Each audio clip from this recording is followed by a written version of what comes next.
Yeah, Sunday for Justin. Hey, I'm back in my bag, I know they missing me. Hey, you know I go hard until they finish me. Hey, I wake up and grind, they try to limit me. Highway to heaven, you know we run high intensity. That's right. I'm back in my bag, I know they missing me. Hey, you know I go hard until they finish me. Hey, I wake up and grind, they try to limit me. Highway to heaven, you know we run high intensity. Sundays with Justin, Mondays we hustling, Tuesdays still training, by Wednesday it's draining, shot wet like it's raining. It's not though, try to knock me off my pivot, I'm straight to the block though. I can't do no pump fake, still watch out for the block though. I'm not your average player, I'm all-star status. Give all y'all answers, not no ball hog bastard. Jump shot looks synthetic, but it's all natural. Body full of ice like I got back from a... Damn, that freshman class, Gabe, Mook, Vinny was already there. Yeah. Sheesh. I'm trying to think who else do I remember that was there. Shit, we had Kareem. Blackwell. See, we was deep in guards and stuff. And see, that was when I first started having problems with parents. You know, I never had issues with parents. That's because, okay, yeah.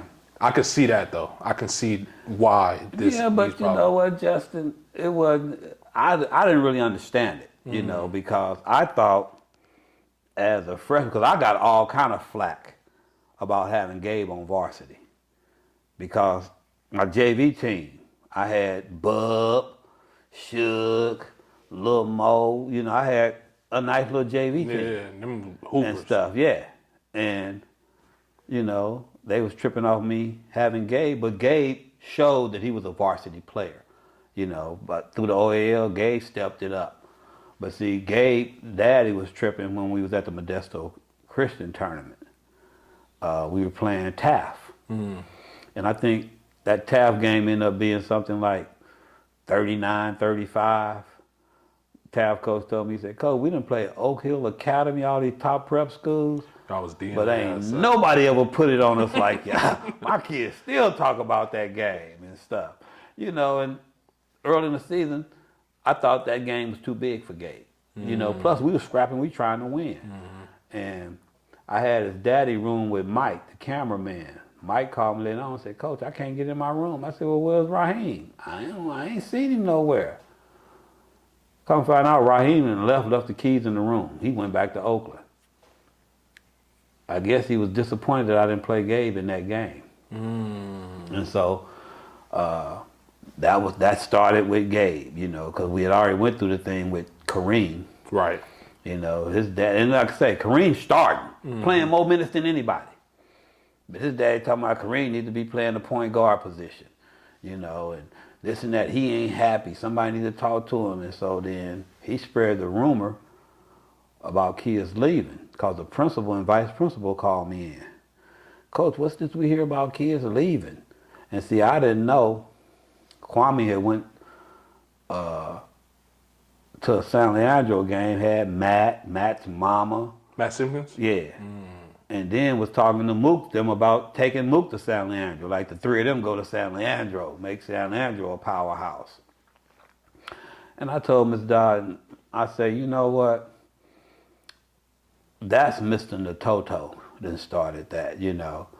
I said, he's unhappy about the way his kid been playing. Well, we need to, I said, no, Ms. Dodd, y'all ain't gonna have a talk with him. I'm gonna have a talk with him. I said, I can't wait to see that motherfucker. Right. She's like, Coach Nathaniel.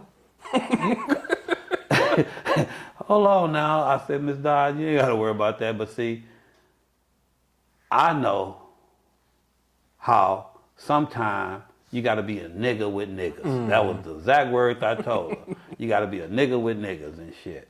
And I mean, when I saw Kwame, I jumped all down that motherfucking throat, you know.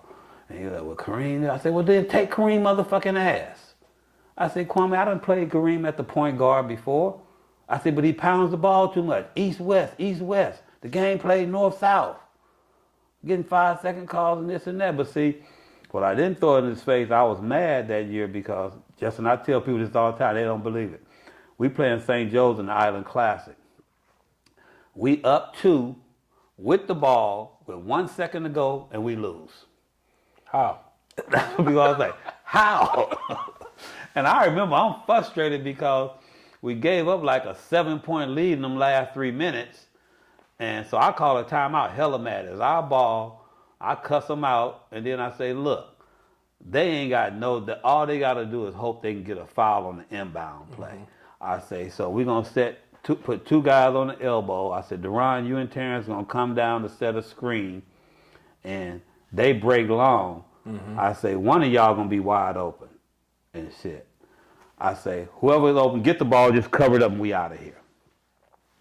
Both of them wide open. Blackwell running down the other way. Kareem decides to throw the ball to the other end to Blackwell. And he went out of bounds. No. Now, thing about it is, humanly, ain't no way that much time, the clock could not run out. Because dude down the other free line, he'd go up and catch it like a football interception, stop, plant, turn, and throw it the length of the court. And made it? And it went in. And I saw the officials running off the fucking court. I knew it was going to count because they gone. And so I just told the kids, let's get in the locker room. Get in the locker room because, it's got, so, I didn't want kids. This is the beginning of the season. Island Classic, we got a whole year to go. So I'm trying to pick Kareem's spirits up. So I started breaking down to the kids that it didn't come down to that last shot. Right. Pointed all the instances we had made, turnovers, did this and that. When you add it all up, this is what you get. And Kareem was trying to tell me, well, Coach, I said, dude, I know what you thought. You thought you throw it down there, ain't enough time, and this and that. Well, what? We in the locker room with a loss now. Right. And then I would explain to him, I used to have this saying that I posted on the wall, a note from Pat Riley. It was actually a quote I saw Pat Riley do, but I had the lady at my job type it up as though he sent it and addressed it to me. Okay. And he said, play 8, rotate 7, use 6, but only trust 5.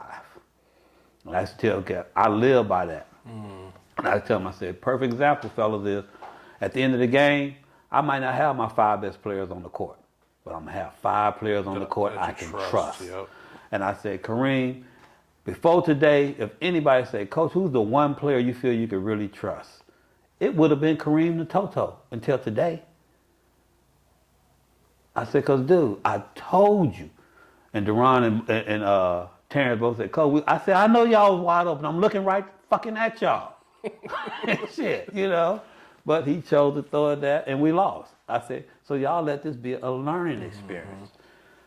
We playing Oakland High. Now we in the OAL. Call a timeout. Set a play up. Send them out on the court.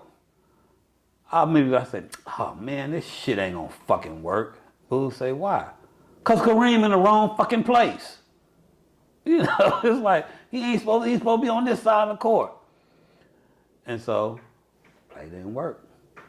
So then later on, Booz told me, he said, Mo, I didn't want to tell you, but you be drawing up the play. Terrence and Kareem ain't even looking. They looking at the cheerleaders, they looking up in the stands. And so I told him, I said, look, in the future, if I ever look up and y'all motherfucking ass ain't looking at that board or looking at me in my eyes, your ass gonna sit the rest of that game. Very next game, doing the timeouts, everything, Kareem, every time I move, Kareem following me like, I noticed it a couple times, but I didn't say nothing. Third time, I handed the X and O board to my sister coach to clean it. I turned to him, I said, motherfucker, what the fuck wrong with you? He said, Coach, you said oh, he took it to another level. And we got a good laugh out of it and stuff. So, but see, I never wanted to have a kid feeling bad, try to keep him up, keep this team up. But I told his dad that day, I said, I ain't never said to your kid, but your kid cost me 2 games this year. Shit. He ain't never complained of nothing, And then one time he talked about, well, Kareem came home, man, he be tripping off the cussing and stuff. The cussing? I said, dude, we trying to make a man out your son. Shit. You worried about cussing? Right. I said, look, you baby him at home and shit. I said, because the thing about it is, yeah, there's a lot of profanity, but they ain't never directed at a kid where they take it personal. Because I remember I used to call a timeout. I bring the kids out middle of the floor, around the free throw area, top of the key. One time, official told me, Coach, you can't come out here. I said, why I can't? We're in the room. But other officials come and say, man, Coach could do that. And so Claiborne told me, people used to ask him, man, why Coach call timeout and take him out on the court sometime? He said, because there's some choice words being said that if he did it on the bench, people wouldn't understand, or they probably wouldn't Take it the wrong way. yeah. And like, I might call a timeout. Timeout. God damn it, you motherfuckers going through motherfucking motion. If y'all don't get your motherfucking shit together, these motherfuckers gonna blow you out your own motherfucking gym. Now, I done said 6 motherfuckers. Right. But it's nothing directed personally at a kid, you know. And It's so a general statement. exactly. Right. And so sometimes I tell kids, I say, damn, we got about 5 or 6 new kids. I blow the whistle, baseline. So y'all need to understand something, because last thing I want y'all going on telling y'all parents, Coach called us all kind of motherfuckers today. Because I say, motherfucker is a word you're going to hear a lot in practice. Right. It's not going to be taken personally. And if you ever take it personally, let me know and stuff. And so Delonte started laughing. I look at him and say, motherfucker, what you laughing at? And he say, nah, Coach, I was just telling Tuck. Damn, Coach sure do say motherfucker a lot. And say, Tuck say, they all do. Yeah. When Mook and them came in, that was Kellogg's. Is he already gone at this point? Yeah, Kellogg left in 04. 04. And Mook was special, man. How was it seeing Mook, like, and watching him? Well, I had saw Mook earlier in middle school, you know, and we talked quite a bit. And I remember Mook had broke his arm or something. And I remember sitting around the corner. The soldiers gave a little picnic around the corner, and I saw him.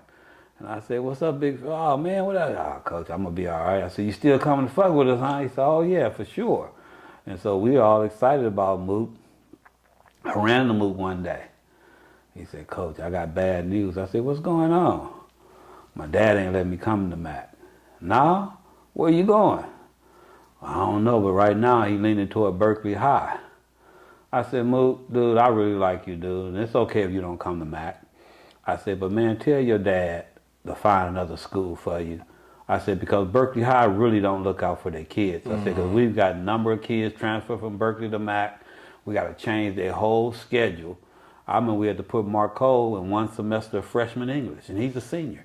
I said, dude, he said, Coach, don't be a I said, well, then you should get an A. Shit. I said, dude, you got to make this up. I said, because it's a core class. You know, you're a senior, so you need to make it up and stuff. And I said, well, damn, look at you. I said, what's this class? He said, man, that's a class they just put everybody in, athletes, so they can get an A and help them stay eligible. Wow. You know, I say, so, and we've got a number of kids from Berkeley High. I say, so man, tell your dad to find a different school for you. He said, all right. So I told Mook, look like we're not going to get Mook. So I think it was the Bushrod tournament. They was having it at Tech that year. And I see Frank standing down against the wall. I said, man, let me go holler at Frank so he know ain't no hard feelings and stuff and shit, you know. So I go down. I said, what's up, Big Frank? He said, hey, Mo, how you doing? I said, I'm doing all right, man. I just come tell you, Mook gave me the news, man. I said, I just want to wish y'all well. I hope he gave you a message to find a different school. He said, yeah, he told me. I said, well, you know, I'm sure you're going to do what you want to do, but just keep that in mind. He said, no problem. I said, all right, I just wanted to come holler. He said, well, Coach, hold on, my wife here, and she knew your wife, and I want you to meet her. So I'm like, oh, okay. So I wait, here comes Joy.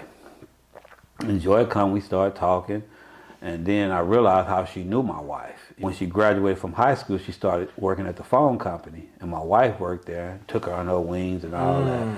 She told me how they used to share all these letters. Some of them that wasn't personal between them, she gonna bring to me because they were talking about me and the kids and all this and that.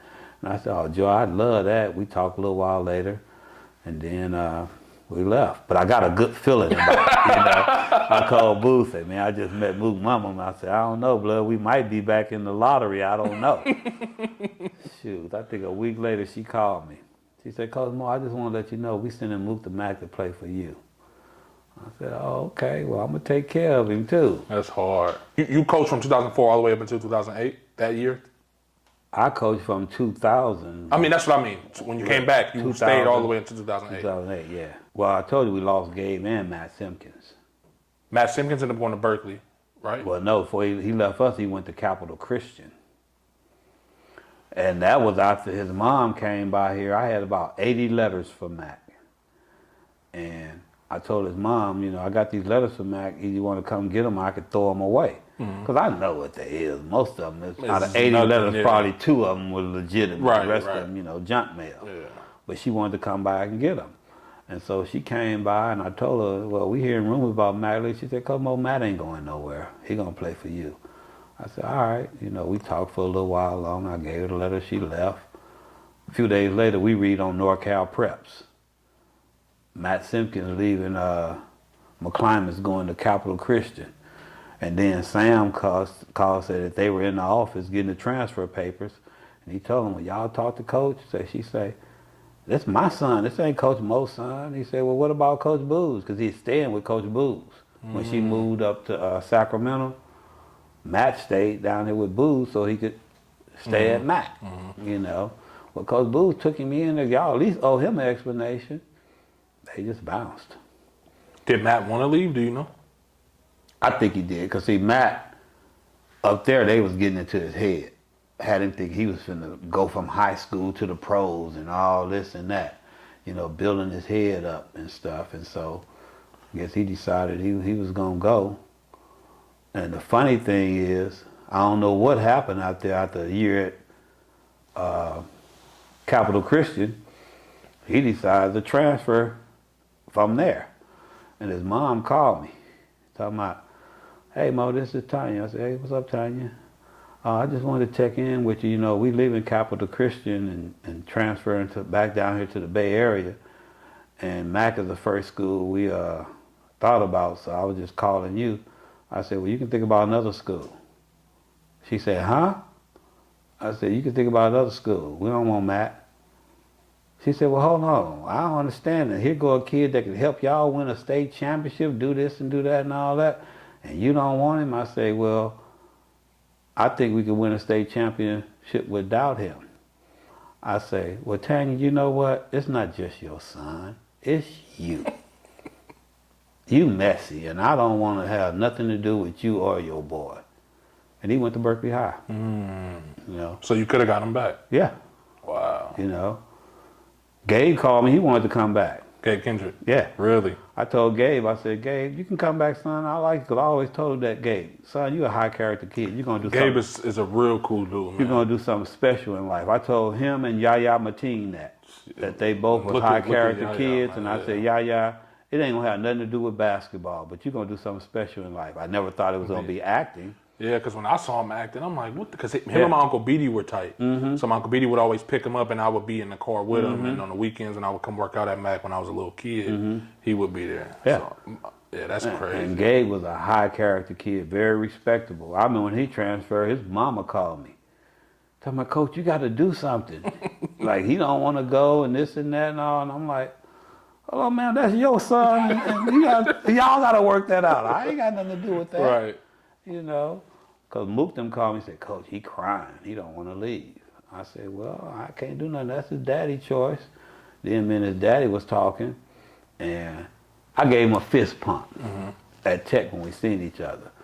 So then he told my Gabe wanted to come back. He said, well, Mo, man, you don't want to shake my hand? I said, dude, that's shaking hands for me. Right. You know, because I say, man, you don't know what people doing, so I don't shake a lot of people's hands. It's the fist tap. So we talked. He told me Gabe wanted to come back, and Gabe had already told me that. And I said, well, right, we'd love to have Gabe back. I said, but one thing you need to understand, Gabe is only going to be a sophomore. See, he ain't even played at Fremont yet. Oh, so this is that quick of a turnaround? Yeah. Oh, wow. Yeah. And so I say, Gabe going to be a sophomore. I said, we got Dom coming back. We got Vinny,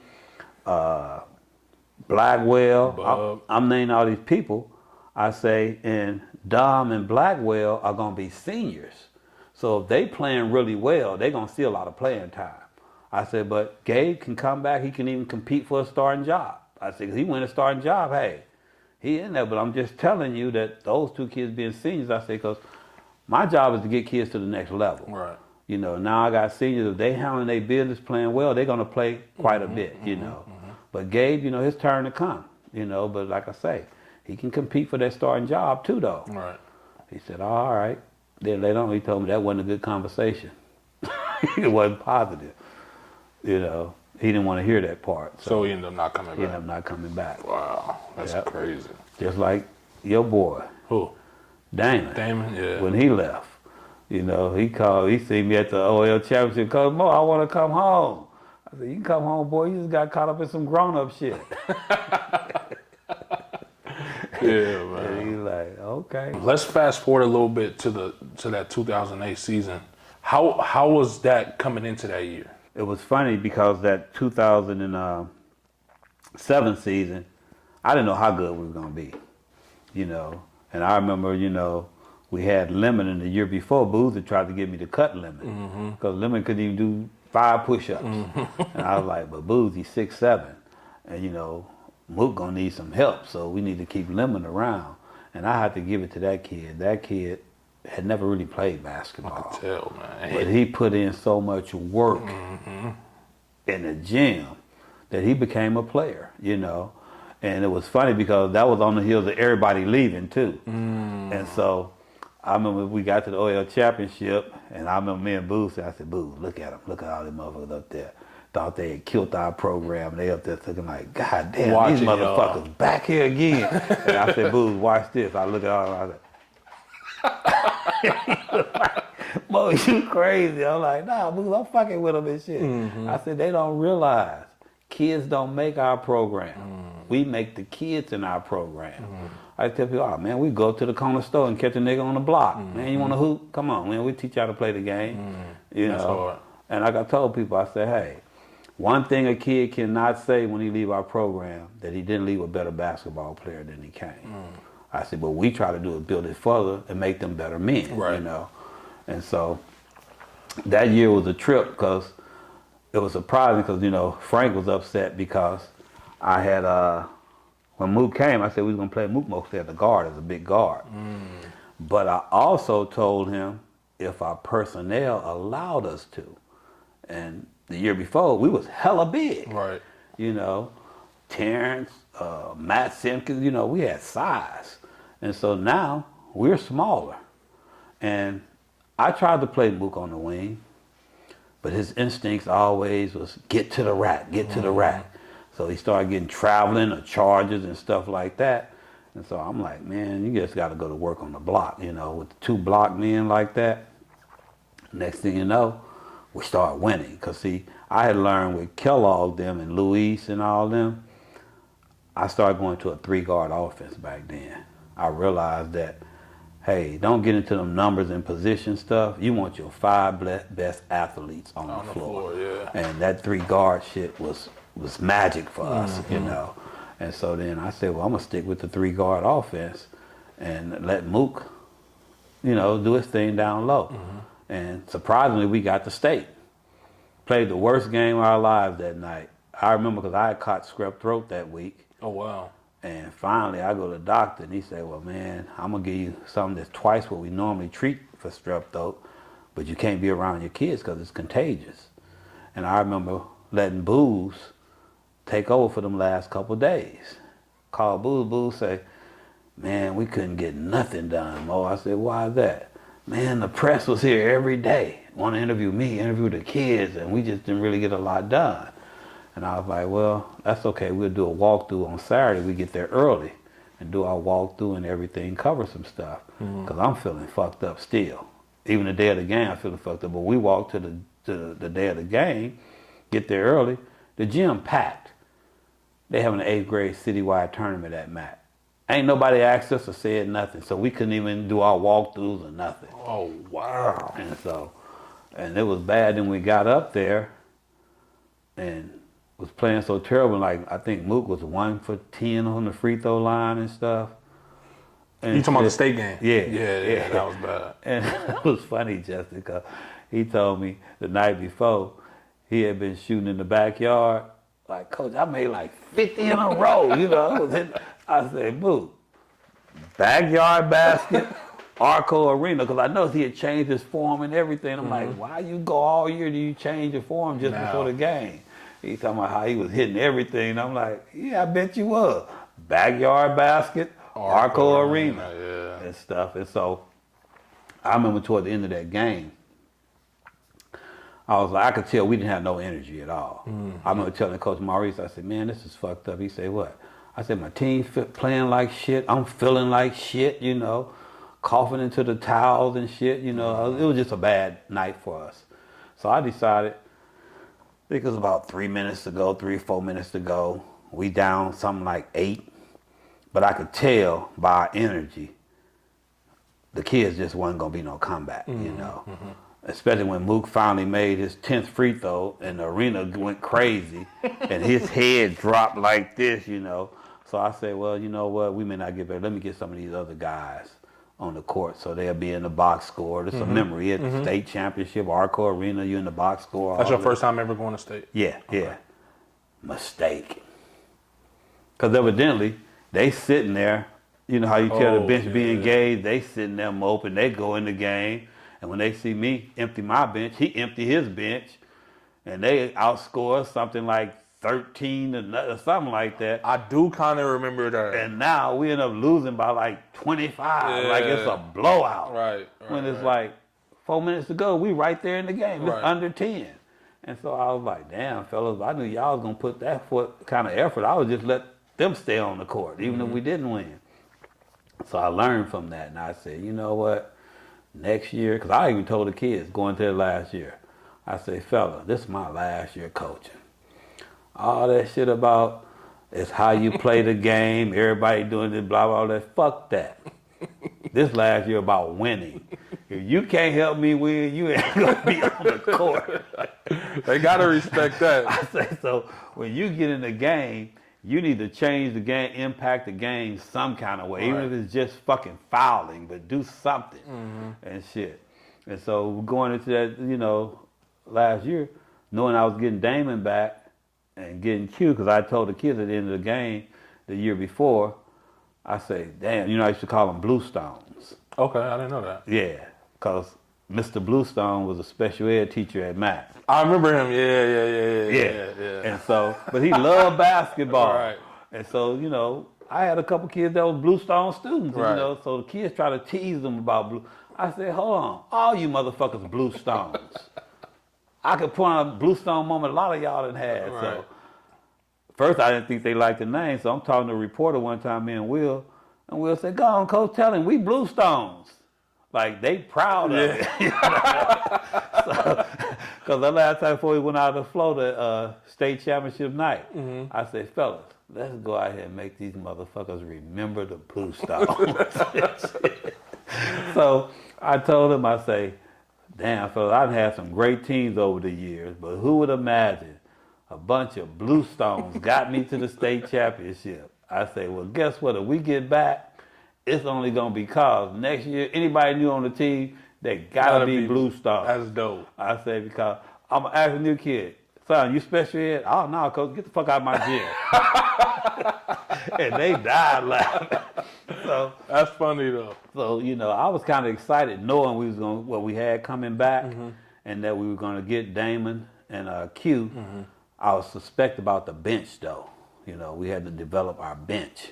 You know, and like I told Booth, if we can just get 2 solid players on the bench, you know. Well, at what point was it that you realized Will was Will? Because obviously I think you got to see it before everybody. Oh, I told people when Will was a JV player, they were talking all about, I say, look, I got a kid on my JV team, going to be the next great player to come out of McLean's by the name of Will Cherry. And his sophomore year, the first year on varsity, he showed it, you know. And that what was it about him? Was it just his dog, huh? Yep. Defending, I say, and he got them long arms. I say, Will wrap his arm around himself, around you. And it was a picture in the paper of him and PJ. He had them arms around PJ, ripping him his head. Because, you know, his mom was going to take him out of Mac. Really? Yeah. Oh, because they moved out. Well, that wasn't why. It was because he was fucking up. I didn't know that. And so Maurice called me and shit. And say, yeah, man, Will's mama upset. She finna take him out of Mac, put him in Logan. I say, really? He said, yeah, man, you know, he been fucking up and stuff, you know. And I was like, give me her number. I'll call and talk to her, you know. And so she was like, nah, coach, he doing this and that. And I mean, we commute from out there. If he gonna be fucking up, he could fuck up out there. Right. I said, that. Will finna be playing varsity now. I'll deal with your son. If you have any problem, let me know. I guarantee you ain't got no problem. She was like, okay, we gonna see. I went to Will. All I did was say, dude, let your mama call me one more motherfucking time. That's all I had to say to Will. And then Memo told me, he said, damn, man, you got this. Fuck Will, like, man, cause most, cause way he said that shit. I just said, let your mama call me one more motherfucking time. No more problems out of Will. But I told him that Will was special. And I said, things gonna happen. And next day we had that conversation. That's when they had his picture in the paper. In the, was it Chronicle? It shit, yeah, big old picture of him ripping PJ and shit. I told this just the beginning. You know, every now and then you get a kid like that. I knew Mook was gonna be special. I knew Daryl Tucker was really special. I don't know what McGavick was tripping off. You know, Tucker started at Tech. Really? Yep. I didn't know that. Mac didn't know what he had. But see, people thought we went out and did a lot of recruiting. We recruited, but it wasn't upperclassmen. We recruited 8th graders. Now we hear a upperclassman is unhappy somewhere and they thinking about leaving or this and that, and they want to come to Mac. Right. And we hear about it, tell them to reach out. I say I can't call him or get at him, but once they call me, we can start engaging in conversation. That's usually how we got a lot of upperclassmen. Then they was in some type of situation where they weren't gonna be able to play at their prior So it made school more too. sense to move over. Yeah, That yeah. makes sense. And then I would let them know the only way we will fuck with you is if it's gonna work and withstand an inquiry, cause the program gotta come first, you know. So, like I said, we turned away some good kids too. Who do you think the best player you ever coached was? Daryl Tucker, Daryl Tucker. by far. Really? Yep. Just big man, skilled. Big, skilled, everything. Perfect Athletic? attitude, athletic. I hear so much about him, and I never got a Tuck chance to just see him had because I'm so young. bounce. And a lot of people don't realize, like, I put together that Mac Attack tape, and we had played Skyline. I remember when Kenny Edwards them interviewed John Tar, he was talking about that game, and they didn't mention this was his 11th grade year, because the 12th grade year we beat him at Tech. That was during that controversy with Fremont. But the year before that, we beat him at the Henry J. And on that Mac Attack tape, I got Tuck doing 4 phenomenal dunks. People don't realize they came in succession, 4 in a row. Wow. Yeah. Tuck just had bounce. Was he dominating the OAL back then? Yeah. Was it other people his size? Yeah, Fremont had Trevor Carson, them. You know, like when Tuck played his sophomore year, I had the Twin Towers, Will Levy. Okay. They both 6'8", you know, and was dominant and stuff. So, you know, people had size. Yeah, but like we were talking about going to the 2008 year, you know, like I said, I was really excited about it because I knew I was getting Damon and Q. But then the school year started. When Labor Day weekend rolled around, my daughter committed suicide. And that really took me for a loop, you know. And so at that time, I wasn't even sure I was going to go back to coach, man, because, you know, I was beating myself up thinking that maybe I was too thrown into the basketball and wasn't paying attention. There may have been signs that I could have caught to prevent it and stuff like that. But when the kids heard, Mook called me. Okay. He said, Coach, we all met in the parking lot. Everybody was crying, you know, and wanting to reach out to you. And later that night, every kid on the team called me and stuff to reach out to me. And Mook was like, well, Coach, we just want to let you know, man, if you come back, we're going to make sure you get back to state, you know. But I still wasn't sure I was going to do it. But then I started going crazy here around the house, man. I was like, you know what? Before basketball really did a lot to help me get my mind off things and keep going, you know. So I decided I was going to go back, you know. And it was funny when the year started because before I got back, kids called me and said, Coach, Damon playing football. I remember this. And, you know, I thought about it, though. But, Justin, I thought about it. I say, shit, Damon probably could get a scholarship as a receiver or something. Yeah. I say, Damon probably could end up in the NFL. Right. Damon could be good. Right. As But fast then as he was. I say, but you know what? Damon gonna be back because the kids gonna send him back. Oh. See, 'cause there's that animosity between football players and basketball. Yep. And see, the basketball players, they the big men on campus, celebrities and everything. Mm-hmm. And I knew if Damon out there, they gonna be taking cheap shots, crack shots. Tear his ass up.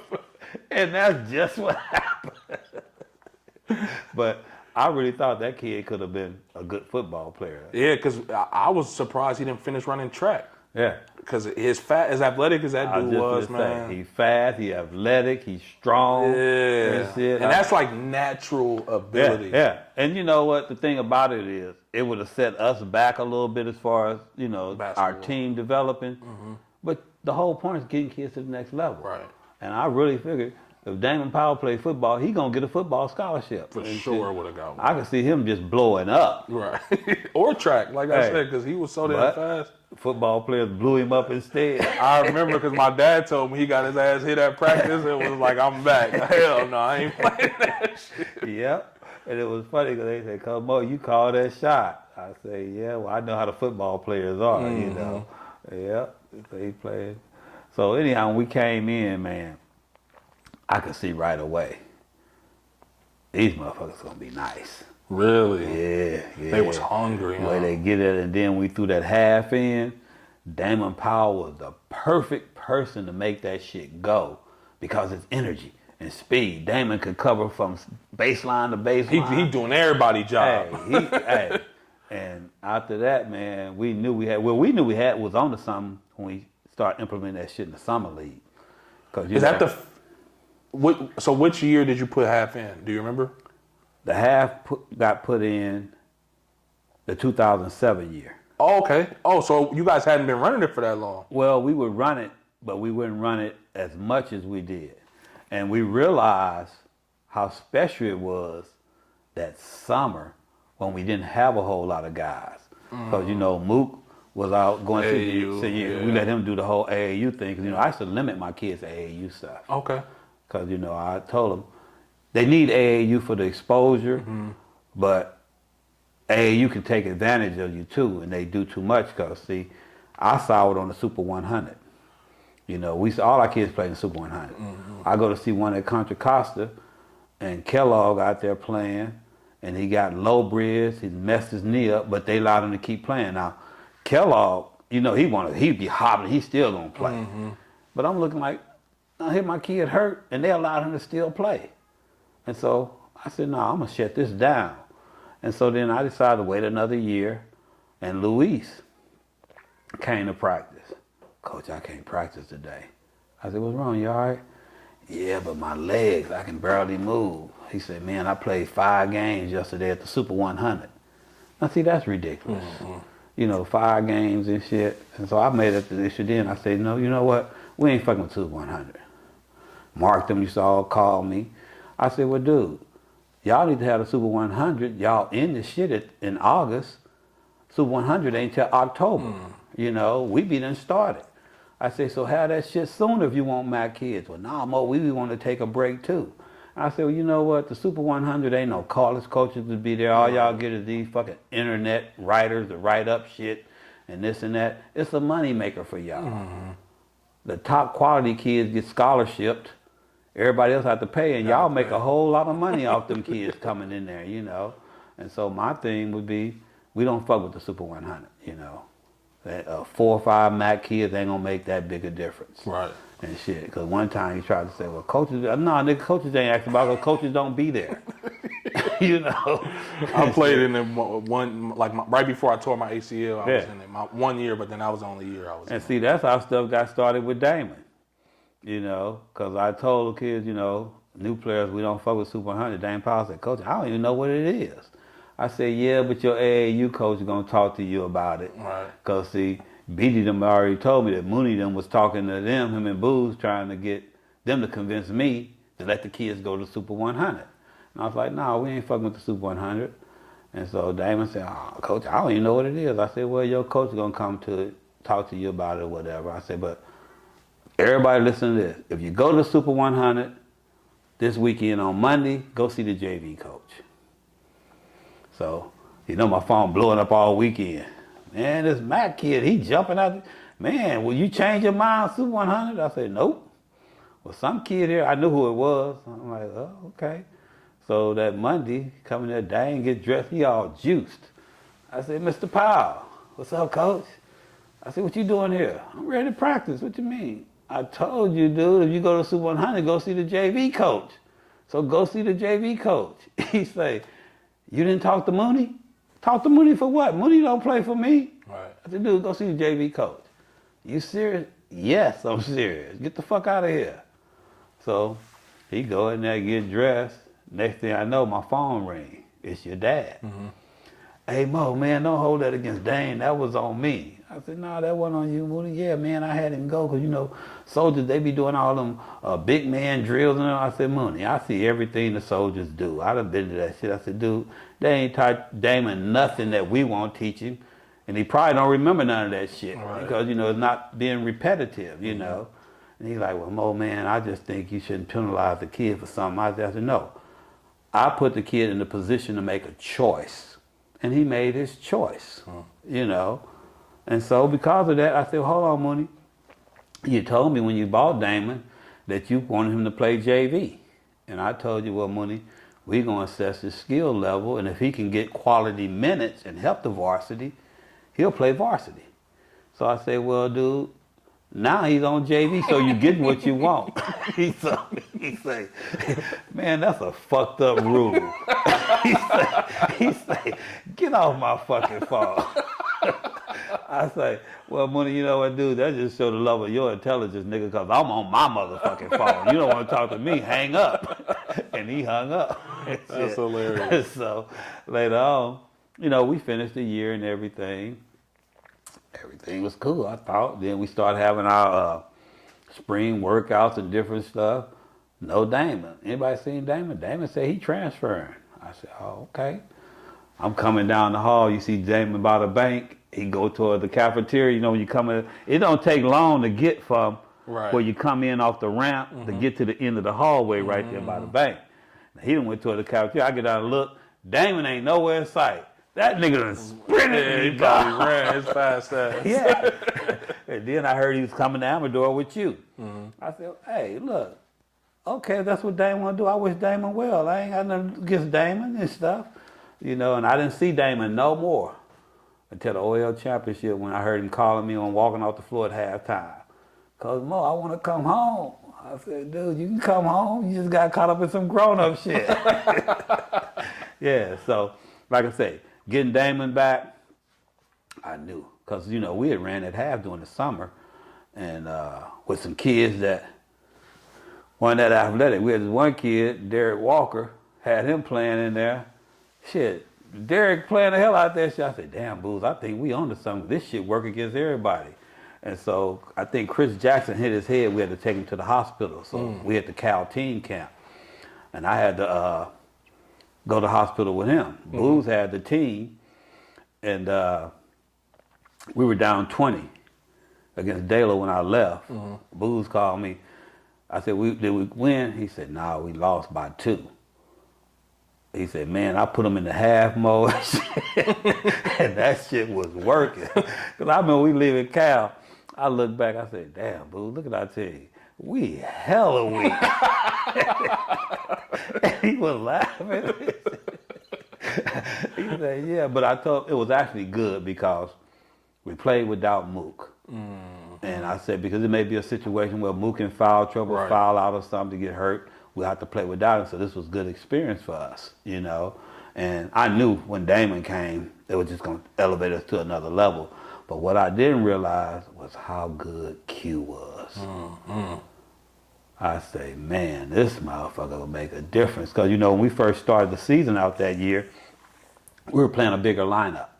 Boo's like, Mo, we got to go big, man. We could punish motherfuckers. Have Mook at the 3, we go big.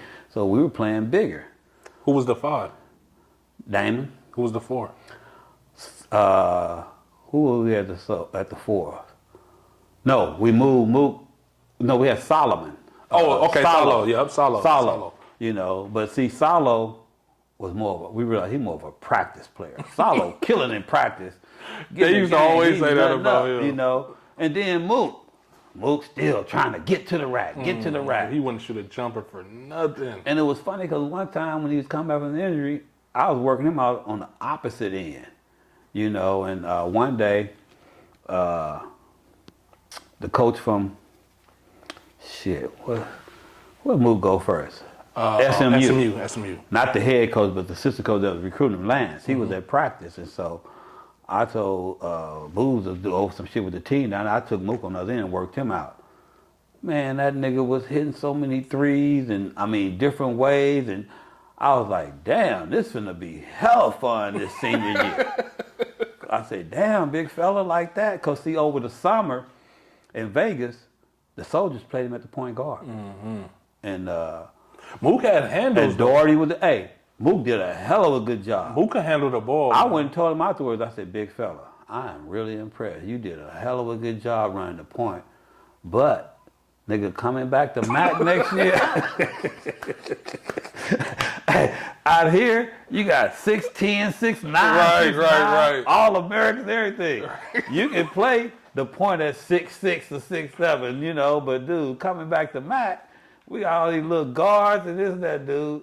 I mean, granted, Mook, you can get the rebound and push the ball up the floor. Which he did. Yeah, I say, but when we got to get in something, dude, you got to get down on the block. Because we coming to you, most likely. All the time. If it's anything, just, you know, get the defensive react. Because like I say, when they try to take you away, we flash that man high, and Damon ended up getting adapt like first, like Lemon was good at that high-low. Then Dame got to where he started executing it and shit. And I was like, oh yeah, these finna be 1-2 now and shit. And so I just let him know, dude, when we get back to Mac, you're gonna have to get down on the block, you know, because he was basically unstoppable. Right. You know. Right.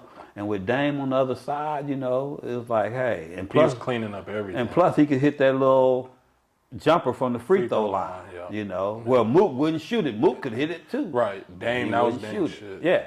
Either Mook dropping the pass or trying to take nigga off the dribble to get to the rack. I remember in the state game, Memo said, Mook, shoot the goddamn ball. Shit. But yeah, and we was in Fresno. I remember playing down there, championship game. Mook got like 4 or 5 traveling calls when he do that spin move off the block. And shit, and it wasn't traveling. Right. That was the thing about it. It just was you know, and I kept talking to the referee about it, and then see, because I told him, I said, man, you guys aren't used to seeing teams like this play and stuff. You know, really look at his feet. And he told me later on, he said, Coach, you might have been right. I might have missed a couple of them. I know one of them, maybe, or 1 or 2 of them might have been traveling, but the others, they probably were good. I'm telling myself, motherfucker, why you telling me that now? I hate that. You know, and shit, and so. Because he told me I had to sit down for the rest of the game because I kept saying, fuck, every time they turn over. Coach, I done warned you to the, I said, man, I'm sorry, it's instinct. I just sit down, then finally, after another quarter, he come back and said, Coach, go on, get up, man. You know, and shit. So we walk into the car, and I said, damn, Mook, you had a tough tournament, man. That one official, man, he was on that call. And Mook said, yeah, man, fuck that shit. I ain't playing on the block no more. I'm playing on the wing. I'm like, hold on, dude. How you gonna tell me you ain't playing on the block no more? I ain't. Fuck that. I said, well, then your ass won't fucking play. You like, fine. Then BD come to me. Hey, man, Mook want to ride with me, man. He don't want to ride back. I said, I don't give a fuck. Take his motherfucking ass. Shit. I said, just him with you? He said, yeah. I said, well, I know y'all going straight to Vallejo then. And shit. And so then, the next day, I called his dad, you know, because, you know, Mook, sometimes you don't know how he going to convey shit. Just give him my stance on what happened and stuff.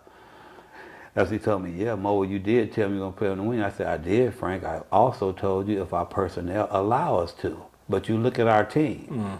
I said, playing Mook on the block gives us the best chance of winning, you know. And I got to think about team. I mean, I understand senior year, you know, playing guys. I always try to play them where I think they're going to play at the next level.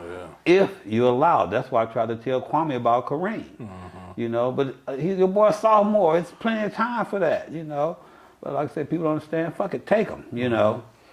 And so Frank finally say, well, Mo, that's between you and Mook. I said, all right, I just want to, you know, let you know what happened from my point of view and stuff. And so then a couple days passed, I called Mook. And before I could say, Luke said, Coach Mo, fuck that, man. I'm going to play whatever I need to play for us to win, man. I'm about team. That's the type of person Mook is, Yeah, too. yeah. He was just emotional at the time. Yeah. You know, fuck that. I'm going to play whatever it is to play. And, man, we got started. And it was like, and I told the guys, I don't want to hear shit about being undefeated, you know. And the wins just kept coming. Then we get through the preseason and we wrapped it up with that MLK win against Dela. At Cal, right? Yeah, which Mook liked to cost us. I don't remember what happened. Man, as soon as the fucking buzzer getting ready to go off, he takes his shirt off during the game, doing like this with no shirt on. And they almost gave you a tech? Yeah. Oh, wow. And, hey, I don't understand, Justin. Out of 3 referees, not one of them saw it. I'm trying to get his attention, man. Can't put your fucking shirt back on. A lock of them trying to get the ref's attention that he got his shirt off and shit. Then he get it back on. And I seen the ref. He said, man, he's the ref. Coach, we didn't see it. And Mook, my bad, coach, my bad. My bad. I'm like, dude, you could have cost us the game. Cause I think we only won by 2 or Yeah, it was a good game. I was at that game. Now they get to go to the line, shoot, take, get the ball. It's like, come on, dude. You guys had a lot of close calls that year. Oakland High, Skyline. I was at most of your games. Yeah. And it was funny because I tell people, I say, damn, it must be divine intervention, especially after the Skyline game, because I swear either Kwame shot a curve or the wind blew it. Yeah. But it's like, I said, damn, I knew it was over. Game tied. He going to shoot the fucking free throw. And he was a good free throw shooter. Yeah. First he missed a layup. I don't know if you remember that on the left-hand side. He tried to slap with 2. Yeah. Missed it. And I was like, oh, who fouled out in that game? 2 key people fouled out. Damon and Mook. Damon Mook was gone. Okay. Yeah, we ended up finishing with all guards. Yeah, okay. Yep, okay. both of them. And Will I think Will was killing, or did he not play that well? Will was killing. Okay. But the thing about it was, Damon had to shoot 2 free throws to get us to overtime the first time. That. And I remember Damon was shooting 44% from the free throw line, and Mook was shooting 33%. Are you serious? Serious. They were terrible. And so I'm sitting there when Damon go to the line. Now I got my fingers crossed, but I got them inside like this. So the referee came over and say, well, coach, what you think about your big boy in the free throws? Well, I told him he gonna be shooting 100%, and I put the 1.00 with 1,000. And Dame thought that was a put down. And I told him, I said, no, Dame, that means you ain't gonna miss none. Oh yeah, coach, I got you then, I got you. And I reminded him that when he went to the line. And when I told the referee that, he said, oh, well, I guess you good. Man, I'm praying like, damn, he made both of them. And that's crazy because Dame was a really good free throw shooter with high intensity in AAU. Yeah. Like he hardly missed free throws. Yeah. Mook did us like that at the Fremont game. At Fremont. He got to go to the line. I was like, damn, this is it. All niggas that get fouled, they fouled this nigga shooting 33%. He made both of them and shit. That's dope. But yeah, man, them games was crazy and stuff, you know. At what point did you accept the 32-0 thing? Probably after it ended? Yeah. Well, the thing about it was, I said, I know they probably was talking about it, but not letting me hear about it, because I told them I don't want to hear shit about undefeated until we're in a situation to where when we lose, it's over. Yeah. And I think when we got into the NorCal, then you could talk about it. Because if we lost one of them, it was over and stuff, you know. We handled Newark. First we beat Mission out of San Francisco. Okay. And I remember I went up to see them play up at, what's the school in Fairfield? Rodriguez. Rodriguez, yeah. And they beat Rodriguez. And I came back and told the kid, I said, man, they got these 2 Filipino Asian guards. They crafty with the ball, man. Y'all better be on your P's and Q's. And I think in the first quarter, they ripped Will and Q. Shit. You know, it all take one time to get Jesus. Yeah. After that, we started locking them. I think the first quarter, the game was closed. After that, we just blew them away. And then, didn't you guys play Edison from Stockton? Was that playoffs or was that?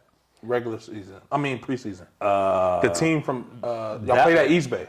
That was the year before, 2007, because Vinny was playing. Really? Because Vinny threw Mook the Law from out of bounds. We ran the sideline out of bound play. Okay. And Because every time we practiced it, Mook could never dunk the ball. But he got that one. And then during the game, he dunked it. It was hella funny because that was year 2. We played Midi at Newark. Right? And I'm always trying to get Mook to shoot 3. Mook wouldn't shoot a 3 for nothing. He go the game on the line down the stretch. And this nigga pull a 3 from the corner. And I just say, now he want to shoot the fucking 3. And the shit hit all net. So you guys played in so after you play Mission, and who'd you play after that? Newark. Because we got out there and they delayed the game for 30 minutes. Why? Because there was so many people outside. Because I'm looking like, damn, this all showing up for the game. Next thing you know, they came and said, Coach, it's going to be a while. We want to get these people in here. I didn't know how many people was outside. We shot for a little while, went in the locker room, came back. Next thing you know, Cal State East Bay was packed. I was like, damn, it was hella people I think outside. I was at that game, too. You know, ended up beating them by 20. And then we had to play Dela at the Arco. Okay. Yeah. That was you guys beat them pretty easy that game, right? I think we won by 13. Because the Cal game was close, and this one was like a little bit more room in between. Oh, yeah. Yeah, I remember that. Yeah. And then the state, how was that going in the state? Well, going to state, it was funny because, you know, I had sent my daughter down. Because, you know, when we was in doing the term, you know, we supposed to be going to Modesto Christian that year. Oh, wow. To play in a tournament. Because we had played the year before and lost in the championship to San Leandro. Okay. And stuff, you know. And so we were supposed to be going back. But, you know, over the years, man, I used to always trip out talking to other coaches and all the perks they used to get. And so it was my last year. I'm saying, fuck it. I'm asking for every fucking thing, you know. And I told the guy, the tournament director, I said, we'll come, but I need 8 rooms instead of 5. You know, because I got, you know, all my coaching staff and all that. And see, nobody had to pay when I was a coach because we raised money, we had money, so I paid for everything. And so I'm telling him I need the extra rooms. So he agreed, no problem. So we were coming. A couple weeks later, he called me. Well, Coach, there's a problem. I said, what's that? We're not going to be able to give you them extra rooms. I said, why? He tells me that Gary Porter, who's the coach at Modesto Christian, said that if they give me extra perks, the CIF will come down on them. I'm like, come on, man. You trying to blow smoke up my ass. I mean, motherfuckers get extra perks all the time. I got coaches that told me about their extra perks. Now, all of a sudden, we asking for extra perks, and the CIF going to come. I said, well, you know what? CIF can find a team to take our place for y'all because we bouncing. Well, Coach, this late, I don't think you're going to find another tournament and this and that, you know. Well, we'll look. Or we'll be a tournament short. You know, fuck it. If you going, you know, ain't going to give it. So he kept calling. Cause then I found that tournament in Clovis where you guys went. Okay. Yeah, we went down there and I talked to the coach. He said, Coach, I can't give you but 5 rooms, but we'll waive your entry fee.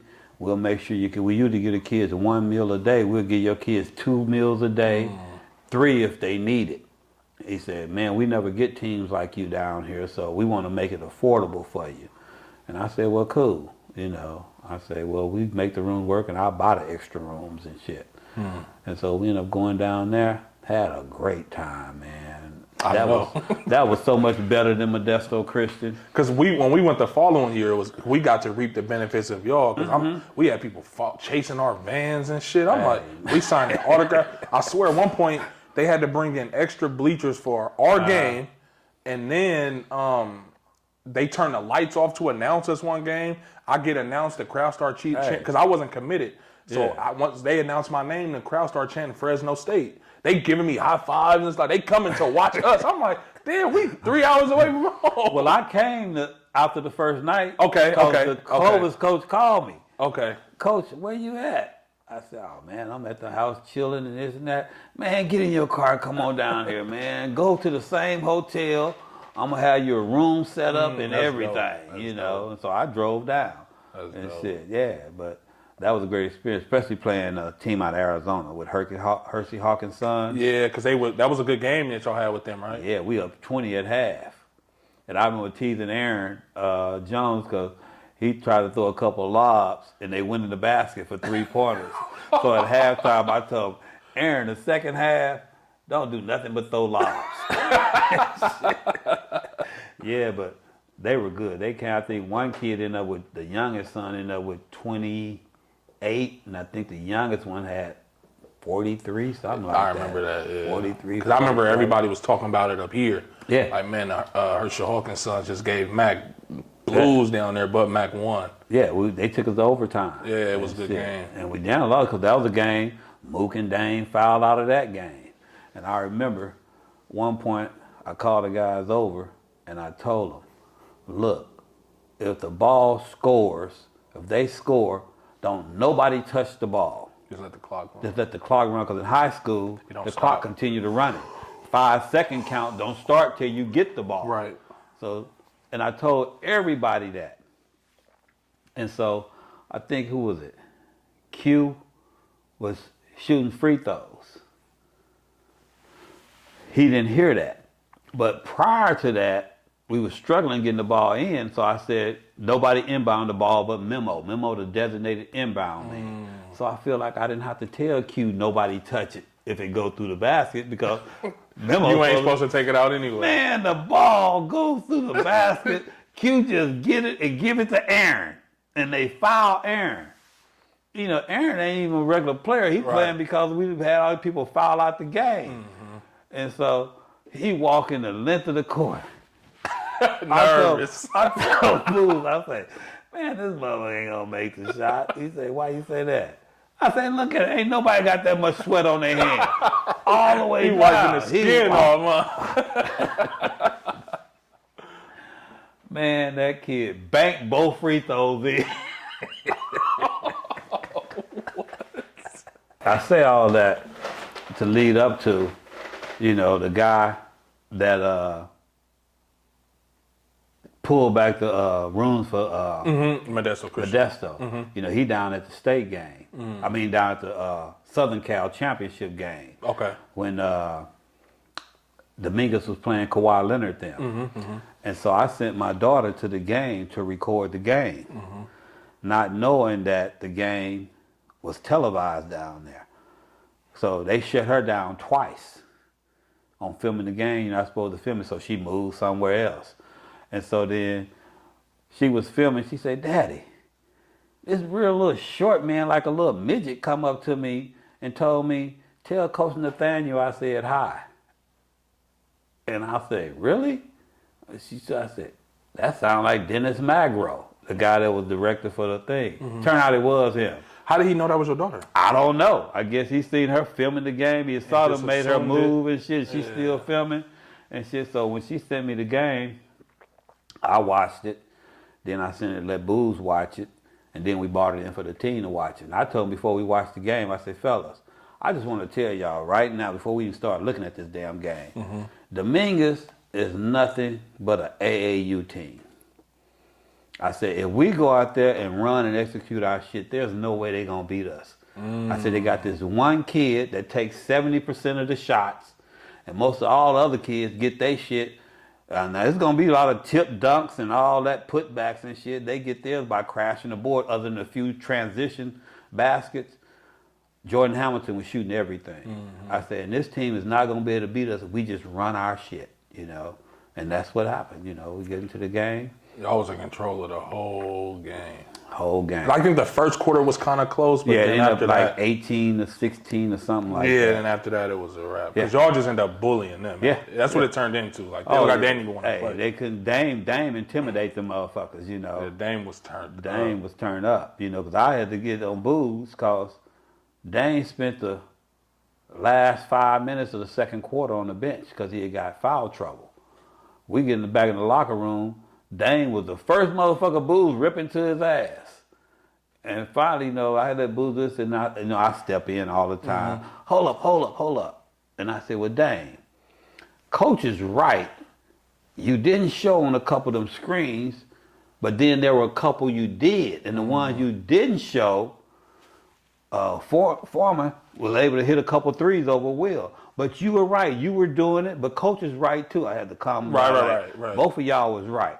I said, so dang, you should have just let him finish. He was gonna go on to the good things too. He just started out with, just kind of cleaning it up. Keep it balanced. Yeah. And then I told Booz, I said, Booz, I know what you were doing. You had it already in your mind. You was gonna get on Dame for this. You was gonna get on Will for this. You already went down succession. I said, but Booz, what you didn't remember was Dame spent the last 5 minutes on the bench, and we came back and we got a lead. I think we were only up 4 or something like that, but we got a lead. So, to him, and I know how Dame think. Dame would have shut down for the second half if I hadn't bought him back, and shit. Because I saw it get Dame, he down at the end of every play. If that ain't working, fucking throw it over the top to Dame. You stick your dick in the rim.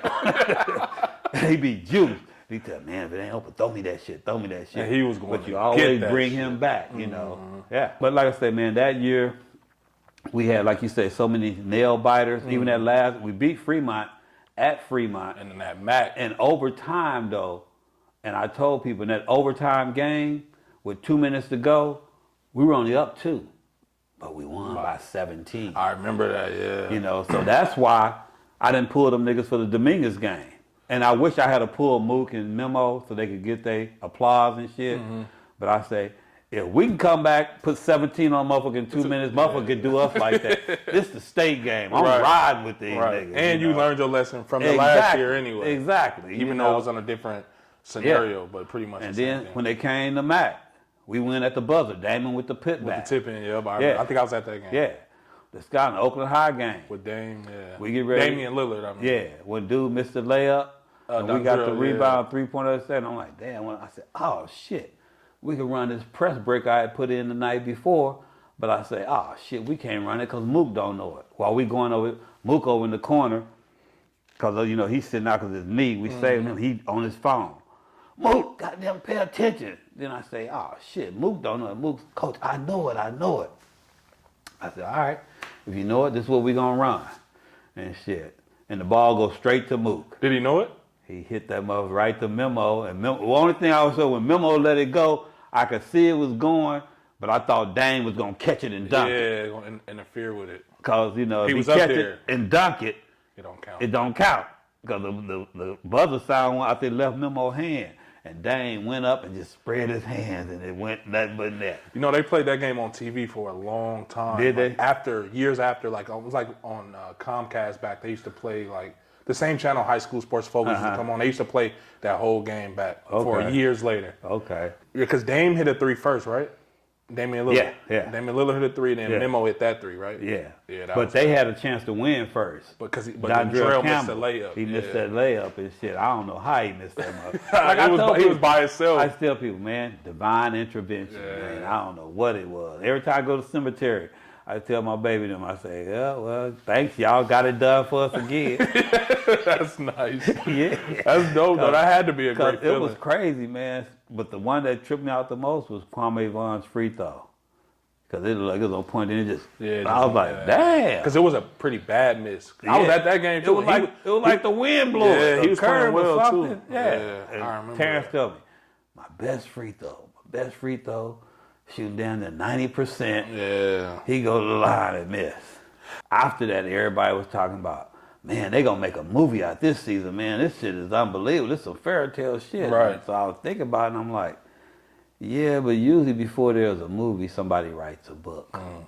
And so then that's when I came up with the idea to write the book.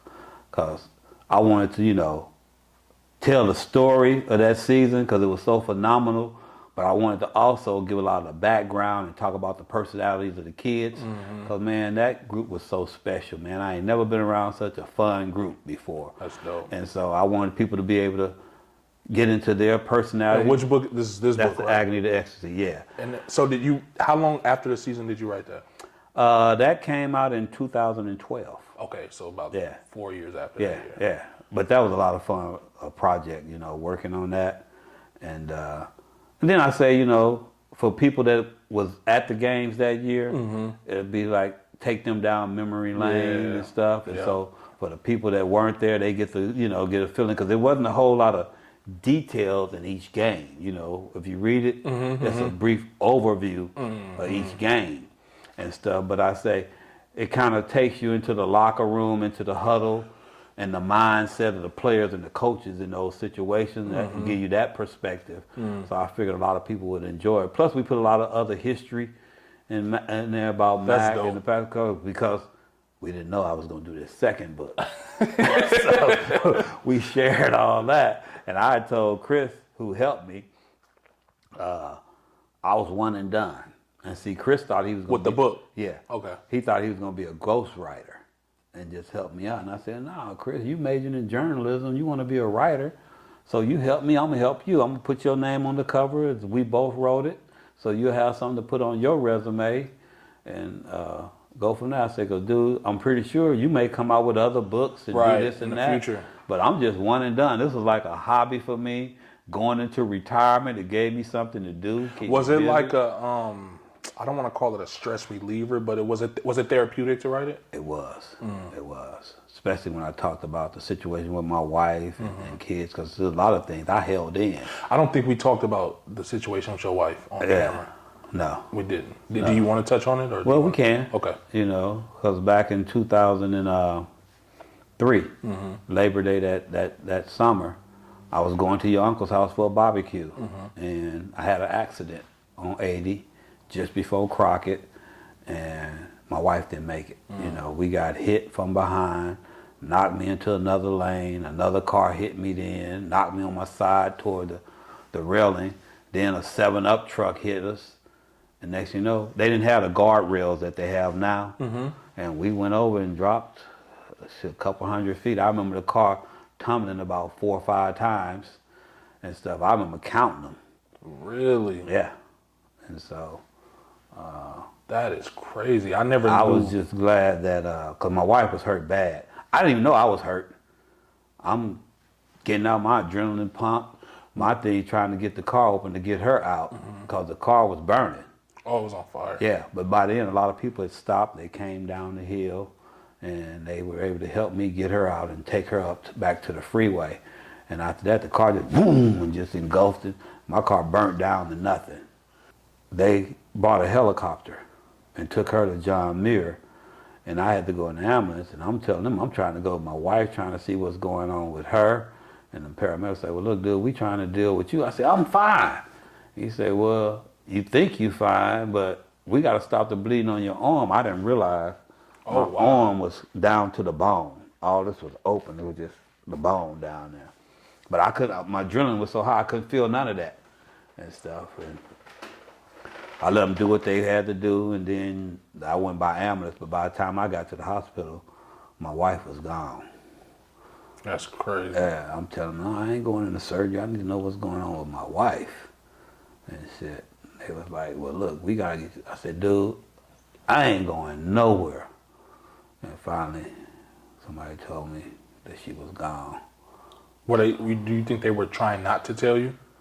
Well, they were just trying to hurry them get me into surgery and stuff.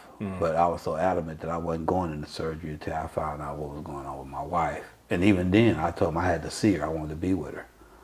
So they took me in the room where she was.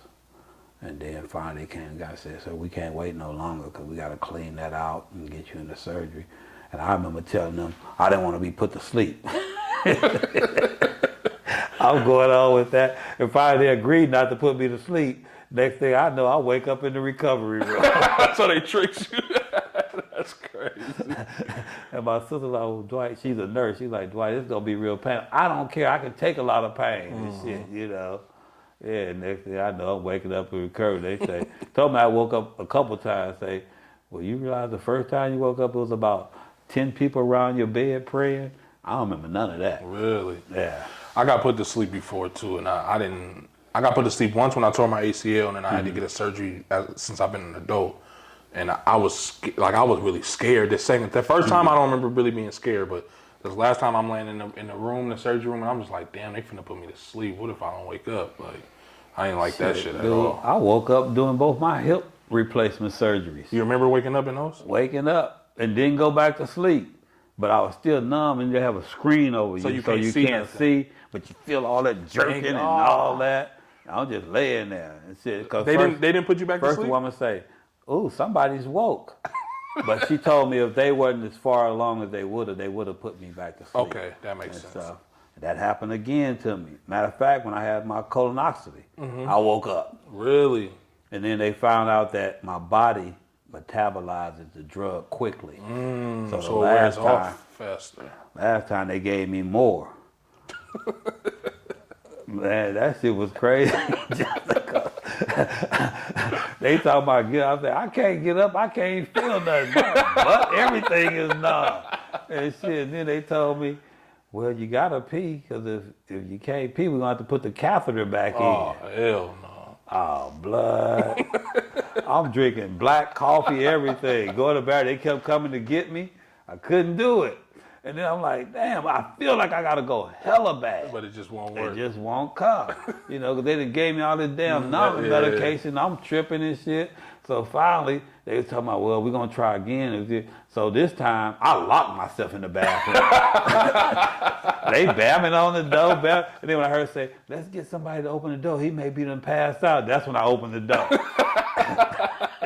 Were you finally able to go? No. And they had to put the fucking catheter back in. I don't mean to laugh. Because, you know, usually when they put them in, you out. Right. Oh, man, I don't wish that on nobody. Yeah, that's crazy. I wanted to ask you this: when the accident happened, were there any other major injuries besides your arm? For you, obviously. I had chest contusions where I had to breathe through all them apparatuses and all that and stuff. They talking about because they were concerned I might get pneumonia in my lungs and stuff. But other than that, that was the only major thing. The person that hit you guys, was it a drunk driver? Was it somebody falling asleep at the wheel? Did you ever figure out what that? Nope. All I know is the guy ended up saying he couldn't stop in time because we were in the fast lane. And it did come up suddenly where the people in front of me braked. And the thing about it, though, was I stopped and being impatient, I'm looking at the traffic going so I could go over into the other lane and get around that. And just when I said, I can go after this car, I looked up and I had my foot off the brake. And to get over. To get over. And so when he hit me from behind, you know, when you get hit from behind, your foot go down. Oh, wow. And so my foot hit the accelerator when I get hit from behind. Knocked me into the other lane, darted into the other lane with my foot on there. Wow. And got hit. And it was funny because the attorney was telling me that the guy that hit me said he wasn't going that fast, but the truck he was in, which was a company truck, was all smashed in. So it didn't go with what he was saying about he tried to stop in time, but he didn't hit me that hard. But based on the damage, it was. And so they made the determination that the guy that hit me was at fault for the whole accident. Oh, wow. Because everybody was suing everybody. Oh, really? I wasn't even getting sued. Really? I called my time. I was like, I had a motherfucker show up at my house at 10:30 at night, served me with a subpoena. I called my time, what's going on? He said, Dwight, don't worry about it. That's what happens. When something like this happens, multiple vehicles like that, all the insurance starts suing each other and let them work it out. He said, so don't worry about it. Ain't nothing going to come against you. Did anybody else get seriously hurt in the accident? Not that I know of. You know, might have been some people with soreness or something like that. That was a crazy time, blood. I can imagine, man. Let's talk about the second book a little bit. Well, this is about the history of McClymonds basketball, and it covers 6 decades. Really? Yes, from 1960 to 2010. And it came about because I was talking to someone one day, and they was talking about the rich history of McClymonds basketball. And sometimes somebody's going to document it because, you know, a lot of people don't realize we had, 8 or 9 guys from MAC going to the NBA and stuff. Not to mention the ones that played overseas or guys that played basketball but ended up playing pro other, like Frank Robinson. Okay. You know, he was a basketball player, played on MAC TOC teams and all that.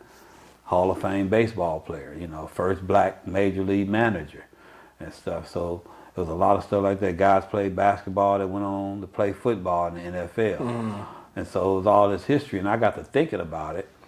And so I called Chris. I said, Chris, I got an idea. He said, what?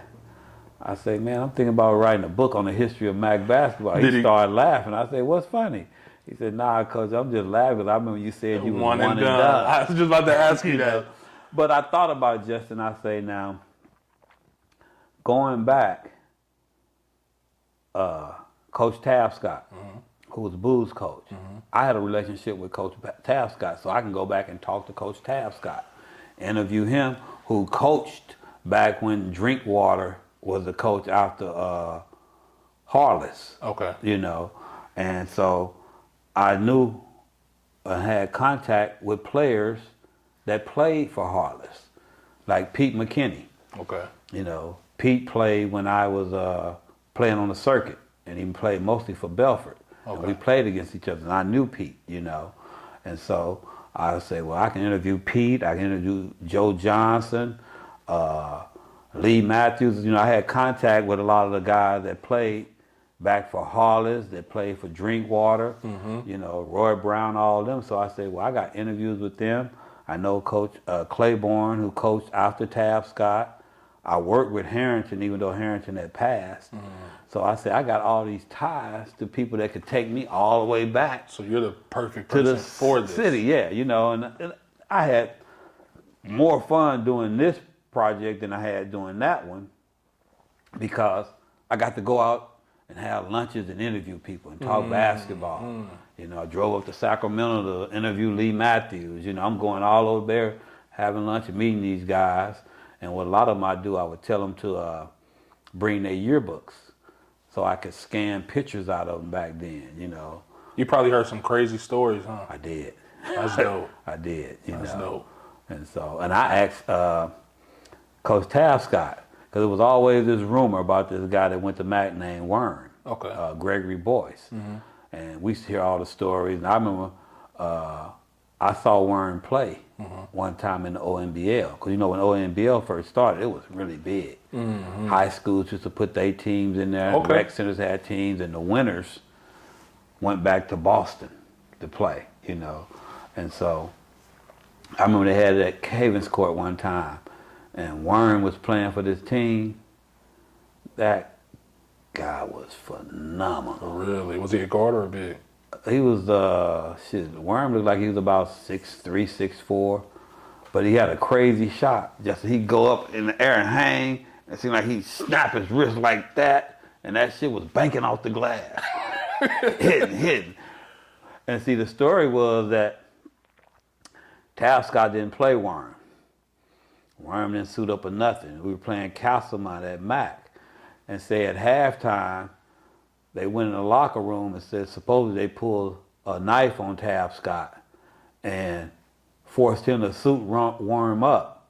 Worm came out and brought Mac all the way back for the victory. And so that was a story, legend going around for years. And so when I interviewed Tab-Scott, I asked him about it. He said, well, no, it wasn't no knives involved and any of that, but it were some words exchanged. Why wasn't he playing them? I don't know why he wouldn't play. I don't know if it was disciplinary stuff or whatever. Was it the team that started tripping or his people or what? The fans. The Mac House crowd. Well, they don't play, man. Yeah. One of a kind. For the second book, it was when I first took the job, first of all, it's an honor for myself to be sitting, even though we have a relationship, we know each other, I've been knowing you for the better part of my life. Talking to you and stuff when I first took the job, like you made me really feel accepted. You know what I mean? Because I didn't go to Mac offer, even though my family, like a lot of people don't really know the back end of my family going to Mac and all of that. But when I first took the job, somebody reached out to me, a friend of mine named Marty. He's a coach as well. And he sent me this screenshot, and it says that McClymonds is the top 25 most iconic schools in the world, in the country, period. Did you know that? Okay, see, I never knew that. And then I one day Googled the alumni list, and I saw some of the people that you named. Yeah. The people that end up going to the Olympics, and Hey, not just basketball, just period. There's a lot of people. This when I started doing the research for the book. That's dope. Like I say, you know, and a lot of people don't realize we got judges, congressmen, all kind of people coming that from went Mac. to Mac. Yeah, man. I was like excited when I got to do this, you know, and I was like, you know what? I'm finna write this. And Allison, the one who did the cover for me, you know they kind of similar. Yeah, right. She said, Coach, I'm gonna do them like a series. Cause you saying it's gonna be 2, it might be 3. It might be a third. Yeah. Have you been thinking about doing a third? You know, I thought about it, but nah, I'm good. Is there anything else specific that you wanted to touch on? I mean, dope interview, man. Not really, man. I just want to let you know, blood, when you need to build, first determine what your coaching philosophy is going to be, you know, and then stick with your philosophy, man. Yeah. Because a lot of people ain't going to agree with you. You know, when I first started coaching at MAC, first thing I knew, I said, well, damn, I got to rebuild this program and stuff. And, you know, I came up with my ideas. I contacted the AD about if I raise money, can I spend it any kind of way as long as it's going to the basketball program? They said sure. So I had come up with ideas of raising money. Me and Booz had an alumni list of like 300 alumni. We mail them a letter every year. Said we doing our fundraisers, asking them if they could just send $10. Because you figure you got 300 and only 200 of them send $10. That's $2,000. Right. You know, that could go a long way. But what would happen is some would send 20, some would send 100. Right. So we were making kind of like money. Then I knew Antonio Davis, who played on AAU for me. You know, Tone, now he in the league and stuff. Tone pretty much got me anything I need.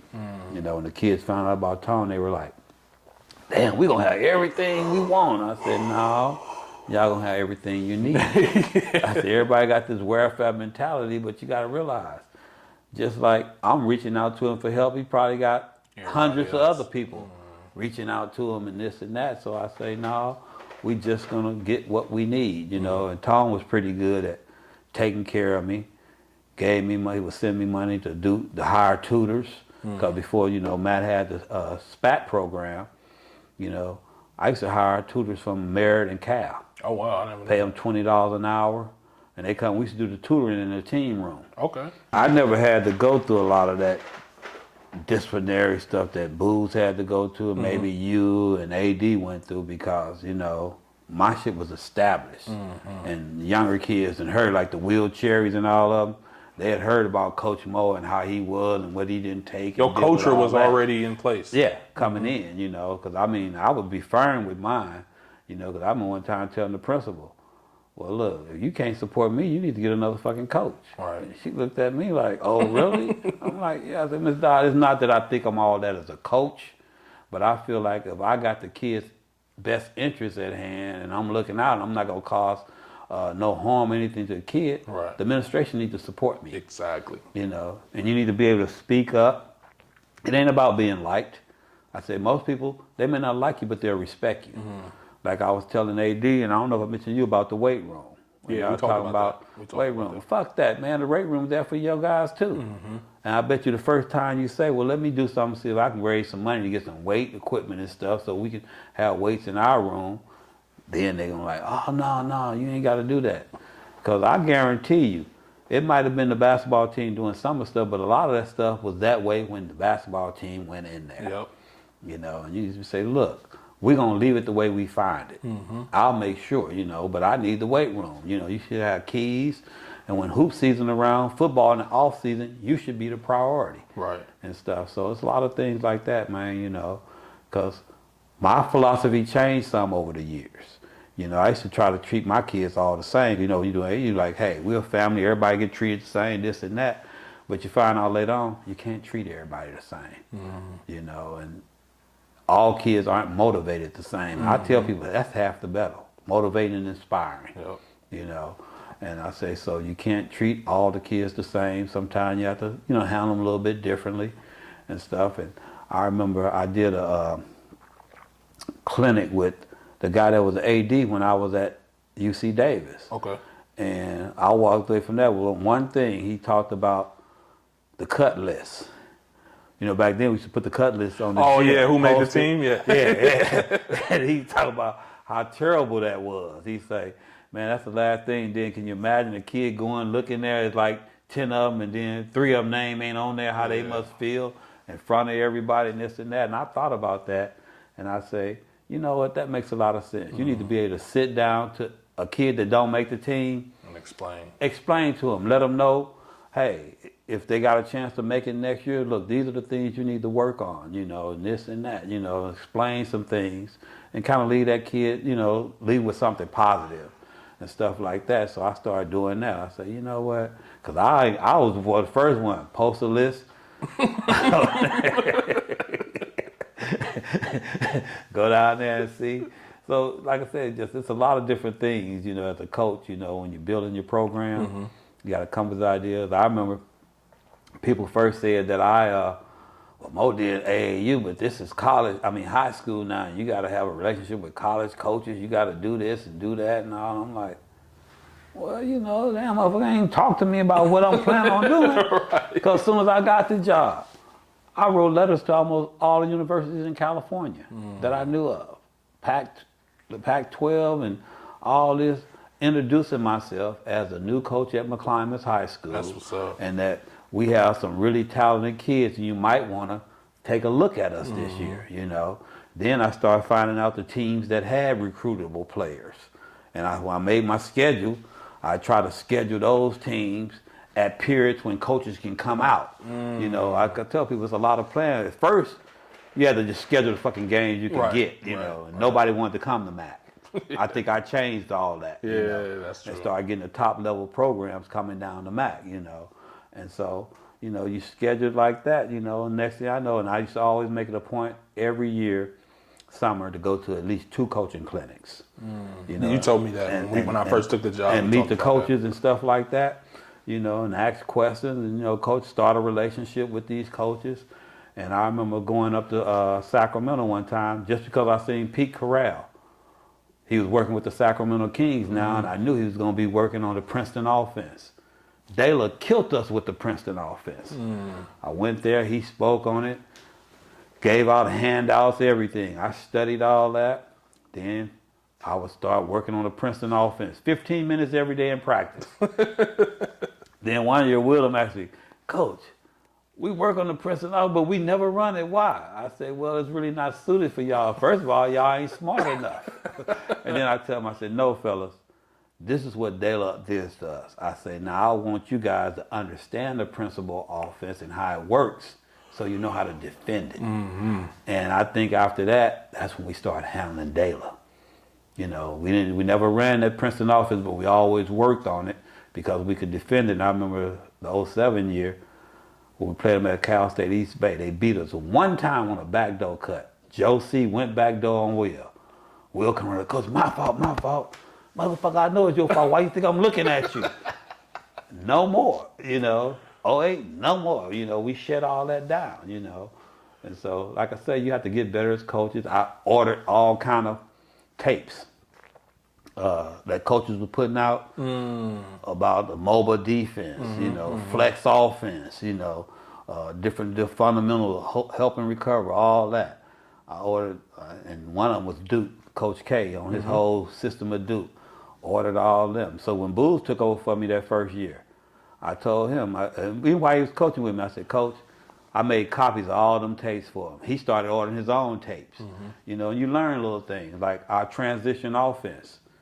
I got that from the Arkansas Razorbacks, but I tweaked it to deal with my kids. Right. And a lot of time people don't realize, man, y'all be getting hella dunks doing transition. It's all set and script, And I tell them that's the best time when the floor is open and stuff like that. So kids don't realize when we come down the first set, you're in the transition offense, which has like 4 or 5 options. So you ain't got to call a set like that and stuff like that. So it's just little things you learn as a coach, man. Like I say, everything's important from the scheduling. We should schedule, either you schedule your wins in there and this and that. You decide when you want to schedule the games going to challenge you. You always try to schedule a win before you go into league, stuff like that. So, yeah, man. I appreciate that, first of all. Second of all, I wanted to ask you, I'm glad you brought up Dela. How was that, little rivalry between you and Alaco? Did you guys, did you look at it as a rivalry? Yeah. You did? Okay. Do you think he did? Yeah. Yeah, he did. Oh, I know, because, I'm friends with about, 20 of his players on Facebook. And we talk, and they always tell me what things he used to say about me and this and that. It was the same thing with me and my kids, you know. And I used to tell them, one thing I used to tell them, play the team and not the name, because they get caught up in Dayla. You know, I say, shit, they lace their shoes just like you do and stuff like that. I remember one time taking them to see Glory Road when Glory Road first came out. And we left there pumped. And it was a day, we went to see it before the Martin Luther King tournament. We was playing Dayla that night. We left there juiced. The kids was smashed Dayla. Dayla blew us out about 20 points that night. That shit was funny. But you know, I remember when Alaco was at Northgate. We played them a couple times during the summer. And I realized teams like that, you got to put heat on their ass. I used to tell my kids, we defending from baseline to baseline. You know, you got to be the aggressor. You got to be the aggressor. Because the refs going to let them play tough and bump you and all. They're going to let them get away with it. But a lot of them aren't used to that pressure like that, you know. And so it's hard for them. Then you send a jump or a trap on them real quick and stuff like that. So we started playing that way. But see, Alaco was smart too. He started bringing his kids to all the inner city stuff. You know, they playing in summer league. They playing in the Bushrod tournament, Easter tournament. They playing in the EOYBC league. You know, the summer league. Well, our MAC summer league was the top summer league around. That's a fact. Because we got to the point where we'd have 10 teams. Every top team in the Bay Area was in the MAC Summer League. I had a waiting list of teams to get in. See, like Booz just expanded. You know, Booz will put 24, 30 teams. I ain't trying to do all that, you know. But we had it to where Dayla, Newark, Monta Vista, everybody. And I would always like half OL, half outside schools, you know. And so everybody wanted to be in the MAC Summer League. That's what's up. And finally, I tell people, look, all that ain't no bringing the money on the first day you play. I do a cutoff thing. If you ain't got me the money, you ain't in it. You in it. I go somebody else. I got teams waiting. One night, Frank Knight came out here about 10:30 at night to bring me his check. I told him, dude, come tomorrow morning, somebody else getting your spot. Where you live, Mo? You know. But like I say, people liked it because it was pressure, intense. You know, you didn't get that. The gym be packed. And it wasn't raggedy either. It was good basketball. Gym be packed. I remember one time I was keeping running the clock, and Booz was coaching the team. At halftime, I think it was 8-6 against Dayla. And they going out the court. I'm telling Frank, damn, what's going on, man? Look at this go. He said, well, shit, we got 8. And I think Mac ended up winning that game something like 30-26. But Justin, even that first half, that was the most intense, good basketball. Guys just couldn't score because guys was defending. Defense, yeah. I wanted to ask you this. Did you ever, and this is the last question I had, did you ever want to coach at the collegiate level? You know, I thought about it early on because my wife asked me that I want to coach college. I said, well, babe, right now, it'd be kind of late for me to move to college. I said, because you're complaining now about the time I'm putting in with high school. And that's a real full-time And I job. say, now, if I go to college, and I still have my career job at the city. I say, in college, with the recruiting and stuff, I'd be on the road all the time and this and that. I said, you think you don't see me now? And she said, well, fuck college basketball. You know, because, you know, back then, too, when I first started coaching, remember assistant coaches, their salaries used to be like 16 grand. And they used to make all their money doing camps and all this other stuff. You know, they had a limit on assistant coach salary. Now, see, assistant coach, it's a different range depending on which assistant you is. Yeah, for real. You know, you had a school where a motherfucker making, Calipari making 5-6 million. Top assistant might be making 200,000-300,000. Must be nice, man. You know? Let's talk a little bit about the room. How'd you kind of come up with this idea to do the MAC room? Well, I like you called it the MAC room. That's what I always called it. Well, you know, I had a basketball office upstairs. Okay. Because my wife used to be mad about me tying up the phone all the time. Yeah. And so she had me a line put in upstairs when my daughter, my middle daughter, moved out. Okay. And so I made that my basketball office and stuff. So I used to have everything up in there. So then this used to be an outside deck. Okay. And I remember redoing the deck a couple times. You know, over years it get dry rot or whatever. And so I decided I was going to go with a a sunroom or a patio room. And so then, because we all talked about getting pool tables. Okay. Me, BD, everybody gonna get a pool table. Because we used to play at Pat's house when we went to Vegas. Okay. And stuff. And so they laughed. I got my pool table. You know, I built a room specifically for the pool table. That's and dope. then I started thinking, well, damn, I got all that shit up in my office. I still got some stuff up in there. Okay. That shit, it ain't no room for me. Right. I started getting so much shit, man. I was like, damn. I know you got it's like you updated. That's dope. 'Cause, Yeah. I mean, that's not from too long ago, the Will picture. Yeah. Well, see, I had a picture there, him playing one of his overseas pictures. Okay. You just There. replaced it with that. Yeah, Okay. yeah. And then over there with the Cavs, I had one of his Montana pitchers playing Eastern Washington or somebody like that. And so I said, well, you know what? Let me upgrade. You know, Just because I swapped it got out. some other shit. I got him and Dane. And Oh, yeah, shit, that's dope. You know. And so then I said, well, I got to put a picture of him playing the Warriors. Then I got one of him with Toronto, the Raptors and shit. So I changed it. Now that picture there was the kind of picture I wanted to put in the book for Coach Booz. This one? Yeah, but Allison didn't do it because she thought Booz would get mad because of that facial expression.